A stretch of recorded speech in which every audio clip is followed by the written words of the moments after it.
Okay, so we're going to talk about the two main types of speech errors.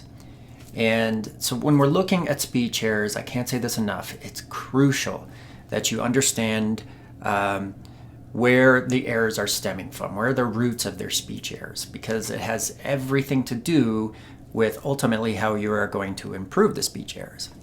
So when we're looking at speech errors, they actually fall into two main categories. One is what we refer to basically as traditional articulation errors. These speech errors are mechanical in nature.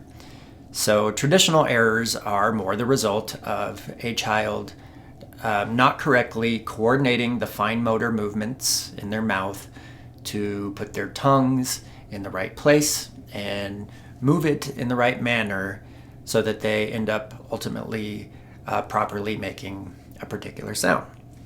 So these children in general, they understand and they hear that they are not producing the sound properly, but they just have difficulty shaping, placing, and coordinating their tongue to properly make the sound. And so when we help kids with these kind of speech errors, we work with teaching them about the place and the manner in which to move their tongues. So this one is a little bit more straightforward, but there's an entire other category of speech errors. And honestly, this is much more common, especially in young children. And if it's not caught and addressed, it can actually have significantly bigger impacts on a child's development in general. Not just with speech, but also in reading and in writing, and really just their overall educational performance. So this other category is what we refer to as phonological processing errors. So what does this mean exactly? Let's take a second to break it down. Phonological, the word phonological is related to the word phoneme. And phoneme, what is it? Let's start with the dictionary definition of this. It is any of the perceptually distinct units of sound in a specified language that distinguish one word from another. For example, P, B, D, and T, in the English words, the difference in pad and pat and bad and bat. So it's an issue with distinguishing. So when you're talking about a phonological processing error, we are not really talking about the inability to say those specific sounds.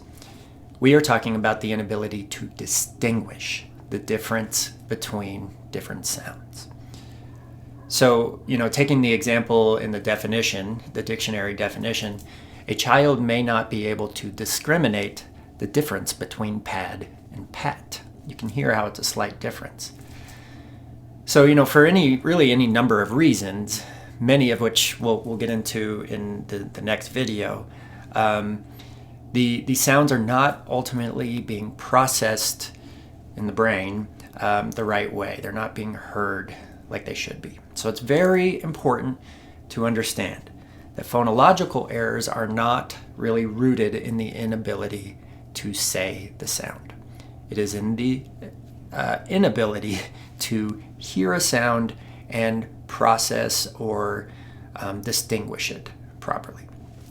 So, quick summary. Traditional errors: the child has difficulty with placing their tongue in the right place and moving it in the right manner. This typically just involves a lot of practicing drill and speech.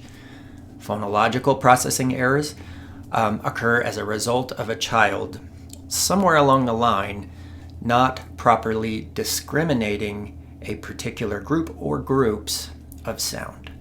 We'll get into how we can help phonological processing errors a little bit later, but it really involves activities that help with discrimination, such as minimal pairs that you can find in this app, auditory bombardment, and all sorts of other listening activities that improve listening and discrimination skills. So hopefully now you kind of understand the difference between the two types of speech errors. Where do you go from here then? So number one, you might find yourself asking, Well, how do I know which type of error that my child has? Check out the next video for that. It's appropriately titled, Which Type of Error Does Your Child Have? And number two, if you do determine that your child has problems with phonological processing, I feel that it's really very, very important to understand how these errors develop in the first place. Because understanding the root of these errors really, really goes a long way in helping you to understand how your child was hearing and how you can help improve their speech.